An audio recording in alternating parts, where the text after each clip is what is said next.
ভোর থেকে কুড়িগ্রামের রাজারহাট ও লালমনিরহাটের সীমান্তবর্তী সিন্দুরমতি দিঘিতে সনাতন ধর্মাবলম্বীদের নবমী তিথির পবিত্র স্নান উৎসব চলছে। বিস্তারিত জানাতে সিন্দুরমতি দিঘির পাড়ে আছেন রিপোর্টার জিআই সমাপ্ত। সরাসরি যাচ্ছে তার কাছে। মোচন করে পূর্ণ সঞ্চয়ের আশায় এই সিন্দুরমতি দিঘিতে তারা প্রতি বছরের ন্যায় এবারও সূর্যোদয়ের আগেই তারা স্নান করছেন।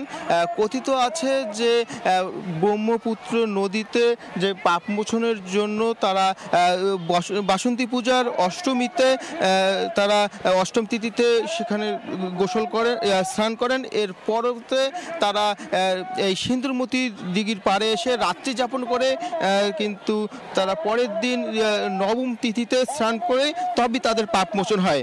আর সেজন্য এই সনাতন ধর্মাবলম্বীরা গতকাল মঙ্গলবার চিলমারিতে ব্রহ্মপুত্র নদে তারা স্নান করে এই পাড়ে এসে তারা বিভিন্ন পয়েন্টে কিন্তু তারা অবস্থান নিয়েছিলেন এবং রাত্রি যাপনের পর আজ ভোর থেকেই তারা কিন্তু এই পুণ্য স্নান শুরু করেছেন। আমরা এখানে যারা এই পুণ্যার্থী যারা এসেছেন তাদের সাথে আমরা কথা বলেছি। তারা যেটুকু জানিয়েছেন যে এই ধর্মীয় রীতি অনুযায়ী যে ব্রহ্মপুত্র নদে অষ্টমী স্নান শেষে তারা এই রামনবমী তিথিতে এই পুণ্য স্নান করলে তাদের পাপ মোচন হয়। আর তাই তারা প্রতি বছরের ন্যায় এবারও এখানে তারা এসে এই পুণ্য স্নান করছেন।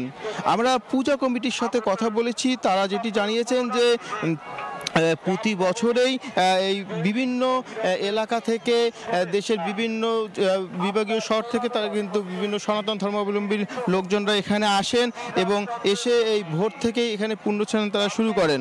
এবং দেখা যাচ্ছে যে এছাড়া এই কিন্তু পুণ্যস্নানকে কেন্দ্র করে এখানে প্রতি বছরের ন্যায় এবারও মেলা শুরু হয়েছে।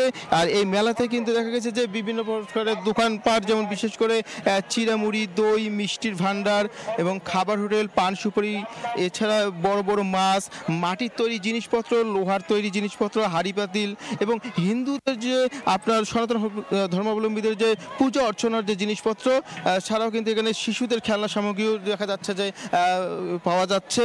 এবং বেশ কয়েকজন কিন্তু ব্যক্তি তারা দেখা যাচ্ছে যে এখানে ওই কালী মূর্তির মুখোশ পরে তারা পুণ্যার্থীদের কাছ থেকে কিন্তু দক্ষিণা আদায় করছেন।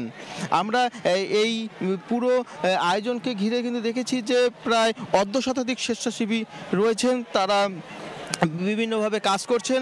এছাড়া যে এই সিন্দুরমতি কিন্তু এমন একটি জায়গায় যে কুড়িগ্রামের রাজারহাট উপজেলা এবং লালমনিরহাট সদর উপজেলার যে উপজেলায় কিন্তু অবস্থিত, ফলে দুই এই উপজেলারই কিন্তু প্রশাসন এখানে নিরাপত্তার চাদরে ঢেকে রেখেছেন যেন কোনো প্রকার বিশৃঙ্খলা না হয়। তো লালমনিরহাট থেকে এই ছিল আমার কাছে থাকা সর্বশেষ। সরাসরি যুক্ত ছিলাম লালমনিরহাটে।